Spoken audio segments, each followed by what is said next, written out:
Ito na, Nedises, yung unit. Finally, ang ganda. Tignan nyo. Ngayong araw, Nedises, maglalabas tayo ng unit. Kung anong unit yon at bakit ako magre-release ng bagong unit, malalaman nyo. Tara. So, kailangan ko kasi ng pang-working horse na sasakyan. So, para pasok sa criteria natin, dapat, syempre, nakakargahan ng motor. Kapag ka-pick up, yung Hilux, 5 lang din yung may sasakay. Pero, kapag naman SUV, usually, pag malalaki yung mga dinadala namin, tutupi mo rin yung nasa likod. Mawawalan din ng essence yung pagiging 7-seater, pagiging 5-seater din. So, parang pick up din. So, hanap tayo ng iba. Bago ko ipakita ko na yung unit na i-release natin, Nedises, ay pakita ko muna sa inyo gaano kapogi itong kulay black na Tamaraw. Tignan nyo naman itsura. Ito pa yung top of the line nila, kaya automatic na to. Tapos iba na rin yung headlight niya. May daytime running light dito, projector lamps na. Tapos yung Toyota badge niya, may silver paint na. Hindi kagaya no power line up, plain and simple lang. Tsaka halogen headlight pa. Ito ay kaparehas ng makina ng sa Hilux, kaya 2.4 liter na diesel engine na 4-cylinder. At ang presyo nito is 1,075,000 pesos. Tsaka may isa pa ako napansin sa kanya sa loob eh. Tingnan natin, tara. So, una ko ito napanood. Actually, hindi una, pero isa sa mga sikat natin kasama sa industriya, si Motodeck. Nag-release nito. So, napansin ko lang sa loob. Syempre, una sa lahat, 2 pedals na kasi automatic. Tapos, may mga orange linings yung interior niya. At saka, iba rin yung infotainment system nito. So, kung talagang working horse, ito talaga. Pero yun nga lang, is 2-seaters. So, isa nga sa criteria natin, dapat maraming may sasakay. Makapagkarga pa rin ng motor, pero maraming may sasakay. Yun yung kailangan ko talaga. Ngayon, so, pansinin niyo, napakalaki nung likod, pero yun nga, dalawa lang may sasakay. So kaya ang napili ko ay walang iba kundi ito na, Nedises, yung unit. Finally, ang ganda. Tignan nyo. Wow, may ribbon pa. Tamaraw FX.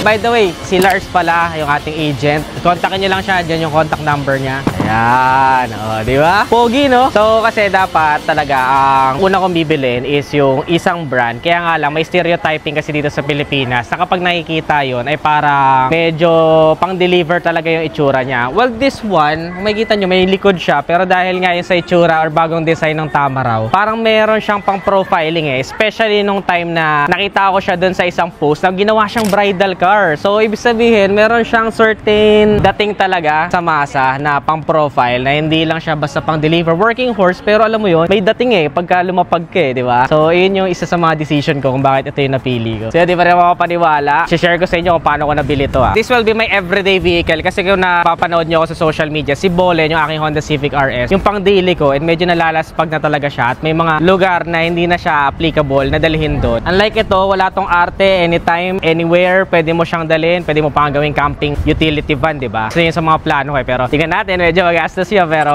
eto, okay na to, stock to stock. Pero may isa pa akong dream car. Sasarilihin ko na lang muna yon. Hulaan nyo sa comment section kung ano yun. Ito na muna yung ipapakita ko sa inyo na first release natin for this year. So yun, Nedises, ito yung napili natin. Kasi sa kadahilanan na, di ba, yung daily drive natin is sedan, Honda Civic. Medyo mababa kasi yun. Marami kasi tayo mga pinupuntahan na matataas sa lugar. So usually, kapag malakas ang ulan, kinakabahan na ako kasi baka mamaya baha na pag-uwi. So, kailangan natin ng mataas.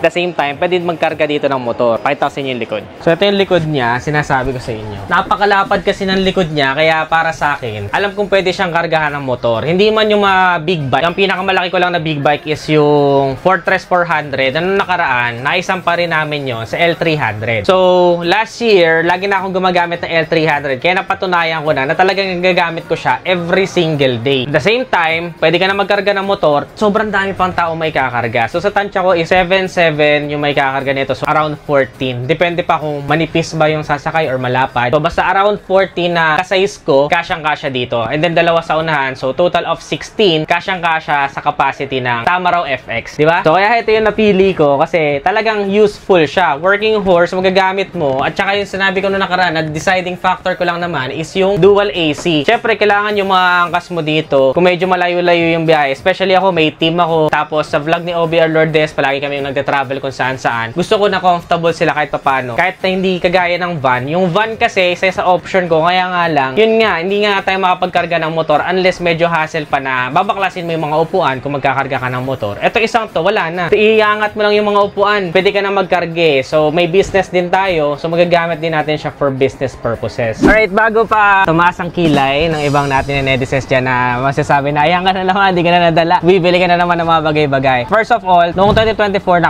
nakafocus talaga ako sa growth, sa learning, at sa pagre-rewire ng isip natin para makamtan natin. Also for me to become the man that I want to be. Hindi, syempre, this is not all my money. Kung familiar kayo sa konsepto ng kurot at dakot, kasi usually kapag bumibili tayo ng mga lalaking purchases, yung ginagawa natin is dakot. So pag dakot, syempre all in natin, taob bangka kumbaga, na lahat ng pera natin, ilalagay na natin dun sa purchase natin. Kaya tayo nag-struggle to maintain yung lifestyle inflation na sinasabi. So when you say kurot, kumukurot ka lang on the portion no savings mo na syempre dahil nagkaroon na rin tayo ng financial literacy, ay nagkaroon na din tayo na few months, at least 6 months of emergency fund na pwede mong gastusin in case of emergency. Meron kang at least 6 months to figure it out para kumita ulit at makabalik ulit sa regular momentum mo, sa flow ng buhay mo. Meron kang 6 months to figure it out. At saka isa sa mga pinaka natutunan ko sa lahat ng adversity sa buhay, mga problema natin, there always comes an opportunity. So parang binabalot lang siya sa pamamagitan ng problema, pero sa loob nung pag binuksan mo, hindi man kaaya-aya pag tinanggap mo. Pag binuksan mo sa loob is opportunities pala yun. Opportunity para mag-grow. The moment na sinolve mo yung problema mo, yun yung opportunity mo for you to grow. Kasi kapag sinubok ka ng buhay tapos nanatili ka na lang nakadapa, nanatili ka na lang sa lupa, hindi ka na bumangon, sumugod ulit, hindi ka na mag-grow eh. Kasi pag pinalo ka ng buhay tapos hindi ka na lumaban ulit, titiklop ka na lang,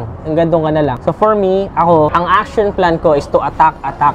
And just like before, ang laki na ng ginro ko. Binago ko yung sarili ko sa lifestyle, pagbabasa ng libro, pag-workout, pagkain ng tama, at syempre, pagkatrabaho ng matindi. Hindi lang work hard, we also need to work smart. Pag hindi ka na nagsisik na mag-grow, unti-unti ka na naaagnas doon. Wala kasing such thing na nananatili ka lang sa gitna eh. It's either you're growing or you're dying. So ikaw, mamimili ka lang kung alin dun sa dalawa yung mapupuntahan mo. Always strive for more. And also, stop limiting beliefs. And ang pinakaihinto ninyo is tinatawag natin na scarcity mindset. Yung scarcity mindset, yun yung palagi mo iniisip na mawawalan ako, mauubusan ako, na kapag binili ko yan, mauubusan ako ng pera. Paano na ako sa mga susunod? That's a good thing. Practical yun. Pero, you also need to consider yung abundance mindset. Kasi yung scarcity mindset, pinalaki na sa atin yun eh. Upbringing na sa atin yung mga Pinoy eh. How about you try naman yung abundance mindset? Which is, the world has so many blessings nilagay ng Diyos sa mundo. Kailangan mo lang talaga siyang kunin. Kailangan mo humanap ng paraan para makuha yung mga blessings na yun. Ang pinakakailangan mo lang talaga ay mag-lock in this year para makuha mo rin yung mga pinapangarap mo talaga sa buhay. And this one is actually one of the tools na gagamitin ko rin to make or create more money. So parang leverage ko siya sa business, social media, or maging doon sa physical business ko para makatulong to create more, to earn more. And syempre, when we learn, we earn, that's the time that we can return. Mas marami din tayong matutulungan, mas marami tayong mabibigyan ng opportunities.